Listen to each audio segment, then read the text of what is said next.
ஆரோக்கியமான வாழ்க்கைக்கு Aaravil health mix auravil.in வெப்சைட்ல இருந்து வாங்கலாம். எங்கேயோ நடக்கிற ஒரு போர் எப்படி நம்ம வீட்டு கிச்சனை பாதிக்குது அப்படின்னு சொல்லி இப்போ உங்க எல்லாருக்குமே புரிஞ்சிருக்கும்.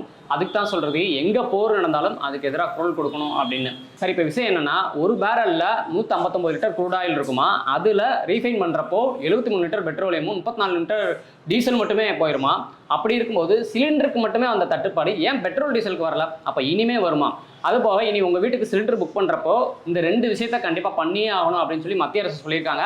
அதுக்கு லாஸ்ட் டேட் மார்ச் 31 கொடுத்துருக்காங்க. வீட்லயும் சரி கடைகளையும் சரி இருக்கிற சிலிண்டர்ஸ்ல ப்ரோபேன் பியூட்டன் இந்த 2 கேஸ் தான் இருக்குதுன்னு சொல்றாங்க. இந்த கேஸை வந்து க்ரூட் ஆயில ரிஃபைன் பண்ணி எடுக்கிறாங்களாம். சில டைம் வந்து நேச்சுரல் கேஸஸ்ல இருந்து எடுப்பாங்களாம். அப்படி எடுக்கப்படுற இந்த ப்ரோபேன் பியூட்டன் கேஸ் வந்து பெட்ரோகெமிக்கல் ப்ராடக்ட்ஸ் தயாரிக்கிறதுக்கும் பயன்படுத்துறாங்களாம். ஸோ இப்போ பிரச்சனை என்ன அப்படின்னா, போர் நடக்கிறதுனால கேஸ் வந்து நம்மளால இறக்குமதி பண்ண முடியல. அதனால இருக்கிற க்ரூட் ஆயிலை வச்சு பிரிக்கப்படுற அந்த ப்ரோபேன் பியூட்டன் கேஸை ஒன்லி வீட்டு உபயோக சிலிண்டருக்கு மட்டும்தான் தயாரிக்கிறதுக்கு பயன்படுத்தணும். கமர்ஷியல் சிலிண்டருக்கு வந்து தயாரிக்க பயன்படுத்தக்கூடாது. கமர்ஷியல் சிலிண்டர்லேயே வந்து இந்த ஹாஸ்பிட்டல்ஸ்க்கு, எஜுகேஷன் இன்ஸ்டிடியூஷனுக்கு தயாரிக்கிறதுக்கு மட்டும் தான் பயன்படுத்தணும். அதுக்கு மட்டும் தான் முன்னுரிமை கொடுக்கணும் அப்படின்னு சொல்லியிருக்காங்க.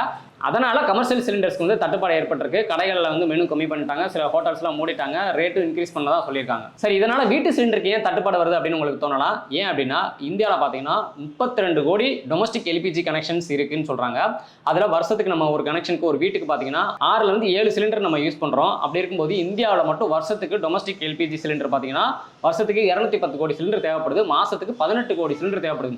இதுவே கமர்ஷியல் சிலிண்டர்னு எடுத்து பார்த்தோம்னா இந்தியாவில் மாசத்துக்கு 2 கோடி சிலிண்டர் தேவைப்படுதான். ஸோ இத்தனை கோடி எல்பிஜி சிலிண்டருக்கும் தேவையான எல்பிஜி கேஸை வந்து இந்தியா வந்து தோராயமா 60% மேல Saudi Arabia, UAE, Qatar, Kuwait இந்த மாதிரி மிடில் ஈஸ்ட் கண்ட்ரில தான் நம்ம இறக்குமதி பண்றோம். அதாவது இந்தியாவுக்கு வருஷத்துக்கு 31 மில்லியன் டன் எல்பிஜி கேஸ் வந்து தேவை. அதுல 13 மில்லியன் டன் தான் நம்ம இந்தியாவிலே உற்பத்தி பண்றோம். மிச்சம் 18 மில்லியன் டன் எல்பிஜி கேஸை வந்து இறக்குமதி தான் பண்றோம். அப்படி இறக்குமதி பண்ற கேஸ்ல 87% வந்து வீட்டு உபயோக சிலிண்டர் தயாரிக்கிறதுக்கு தான் பயன்படுத்துறோம். நம்ம எல்பிஜி கேஸை மட்டும் இறக்குமதி பண்ணல, க்ரூட் ஆயிலும் இறக்குமதி பண்ணுறோம் டைரக்டா. அப்படி இந்தியா வந்து 3வது பெரிய நாடா க்ரூட் ஆயில் இறக்குமதி பண்றதா இருக்கு. அப்படி தோராயமா 80%க்கு மேல க்ரூட் ஆயில வந்து சவுதி அரேபியா, யுஏஇ, அதுக்கப்புறம் ரஷ்யா, அமெரிக்கா இந்த மாதிரி நாடுகள்ல இருந்து நம்ம வந்து இறக்குமதி பண்றோம். அப்படி இறக்குமதி பண்றதுல 50% பார்த்தீங்கன்னா ஈரானை ஒட்டி உள்ள அந்த ஸ்ட்ரெய்ட் ஆஃப் ஹார்மோஸ் அப்படிங்கிற கடல் வழி பாதை 33 கிலோமீட்டர் இருக்கும். அந்த கடல் வழி பாதை வழியாக தான் நம்ம கொண்டு வந்துகிட்டு இருக்கோம். இப்போ இதைத்தான் ஈரான் வந்து மூடிட்டாங்க. ஈரான் சொல்றதை கேட்குற நாடுகளுக்கு மட்டும் தான் அந்த கடல் வழி பாதையை திறந்து விடுறாங்க, அந்த வழியாக கப்பலை அனுமதிக்கிறாங்க. இதுக்கு முன்னாடி இந்தியாவும் ஈரான்ட்ட இருந்து க்ரூட் ஆயில் வாங்கிட்டு இருந்தாங்க தான். 2009 2019 வரைக்கும் நிறைய வாங்கிட்டு இருந்தாங்க. 2019க்கு முன்னாடிலாம் பார்த்தீங்கன்னா ஒரு நாளைக்கு 4,50,000 6,20,000 பேரல் வந்து க்ரூட் ஆயில் வந்து இறக்குமதி பண்ணிட்டு இருந்தாங்க. இதை ஈரான் வந்து இந்திய ரூபாயிலே க்ரூட் ஆயில் தரணும் வேற சொல்லியிருந்தாங்க. ஆனால் 2019 அமெரிக்கா தலையிட்டதுக்கு அப்புறம் இந்தியா வந்து ஈரான்ட்ட இருந்து க்ரூட் ஆயில் வாங்குறதை நிப்பாட்டாங்க. க்ரூட் ஆயில் வாங்குறதா நிப்பாட்டாங்களே தவிர ஈரானுக்கு வந்து நிறைய உணவுப் பொருட்களை ஏற்றுமதி இறக்குமதி பண்ணிட்டு தான் நம்ம இருக்கோம். அமெரிக்கா பார்த்தீங்கன்னா ஈரான் கூட மட்டும் இல்லை, இதுக்கு முன்னாடி சில மிடில் ஈஸ்ட் கண்ட்ரிகிட்ட ஆயிலுக்காக நிறையா சண்டை போட்டிருக்காங்க.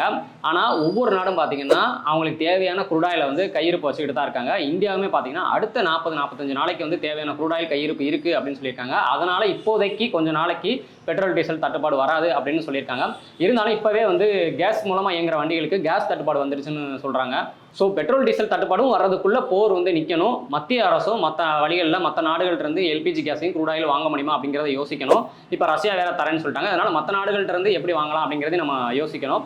தமிழ்நாட்டில் பார்த்தீங்கன்னா இப்போ வரைக்கும் 20 நாளைக்கு சிலிண்டர் கையிருப்பு இருக்குன்னு சொல்லியிருக்காங்க. அதனால தான் மக்கள் பயந்து போய் உடனே சிலிண்டர் புக் பண்ணதுனால இனி நீங்கள் வீட்டுக்கு சிலிண்டர் புக் பண்ணுறீங்க அப்படின்னா ஒரு சிலிண்டர் புக் பண்ணதுலேருந்து 25 நாள் கழிச்சு தான் இன்னொரு சிலிண்டர் புக் பண்ணணும் அப்படின்னு சொல்லியிருக்காங்க. ஆனால் ஒரு சில ஊர்களில் பார்த்தீங்கன்னா ஒரு சிலிண்டர் புக் பண்ணி 30 நாள் கழிச்சு தான் நீங்கள் இன்னொரு சிலிண்டர் புக் பண்ணணும் அப்படின்னு சொல்லி அந்த கேஸ் ஏஜென்சிலேருந்து சொல்கிறதா நம்ம சோஷியல் மீடியாவில் நம்ம நியூஸ் சேனல்லாம் நம்ம பார்க்க முடியுது. இதுவே உஜ்வாலா ஸ்கீம்ல நீங்கள் சிலிண்டர் வாங்குறீங்க அப்படின்னா இன்னொரு விஷயத்தை நீங்கள் மார்ச் 31 பண்ணணும் அப்படின்னு சொல்லி மினிஸ்ட்ரி ஆஃப் பெட்ரோலியம்லேருந்தே சொல்லியிருக்காங்க. ஏன்னா அந்த உஜ்வாலா ஸ்கீமுக்கு வந்து பெண்களுக்கு வந்து சிலிண்டர் கொடுக்குற ஒரு ஸ்கீமு. வருஷத்துக்கு 12 சிலிண்டர் வரைக்கும் கூட கொடுப்பாங்க, 200 30 சப்சிடியோட.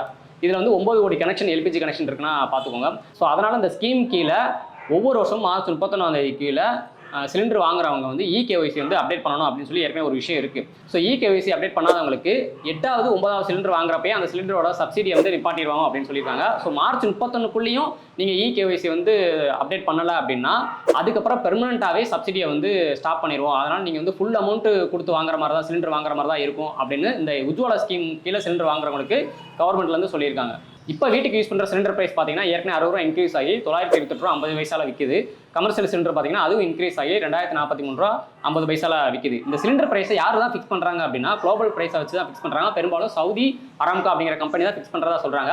ஸோ பெரும்பாலும் இந்த எல்பிஜி கேஸை வந்து நம்ம இம்போர்ட் பண்ணுறதுனால அதில் வந்து இந்த எல்பிஜி கேஸ்ட்டு, டிரான்ஸ்போர்ட்டு, அப்புறம் ரீஃபைனரி சார்ஜஸ், அப்புறம் டீலர் கமிஷன் சொல்லி இந்த ஒரு சில சார்ஜஸ்லாம் சேர்த்து தான் இந்த எல்பிஜி சிலிண்டருக்கு வந்து பிரைஸ் வந்து ஃபிக்ஸ் பண்ணுறாங்க. இதுவுமே ஒவ்வொரு சிட்டிக்கும் மாறும்.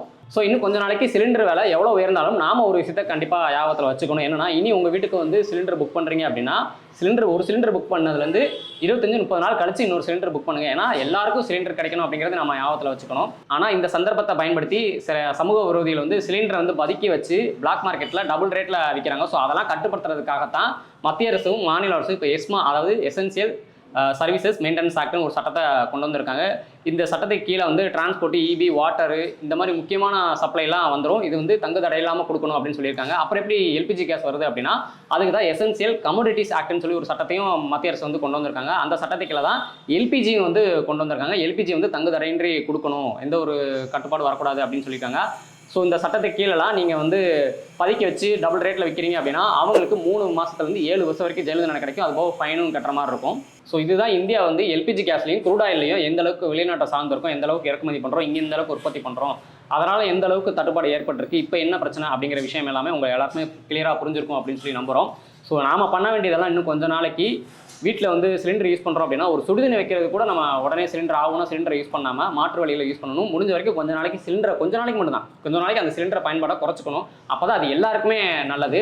எப்படி இந்த போர் பார்த்தீங்கன்னா ஒரு வாரம் 2 வாரத்தில் கண்டிப்பாக முடிஞ்சிடும் அப்படின்னு சொல்லி நம்பலாம். முடிஞ்சாதான் உலக நாடுகளில் எல்லா நாடுகளுக்குமே எல்லா மக்களுக்குமே நிம்மதியாக இருக்கும். ஸோ இந்த எல்பிஜி கேஸு குழாயில் மாதிரியே பெட்ரோல் டீசல் தட்டுப்பாடு வருமா வராதா, ப்ரைஸ் எவ்வளோ இன்க்ரீஸ் ஆகும், இந்த பெட்ரோல் டீசல் ப்ரைஸை எப்படி கால்குலேட் பண்ணுறாங்க அப்படிங்கிறத பற்றிலாம் தெரிஞ்சுக்கணும் அப்படின்னா மறக்காம கமெண்ட்ல ஸ்டாப் வார் அப்படிங்கிறத கமெண்ட் பண்ணுங்க.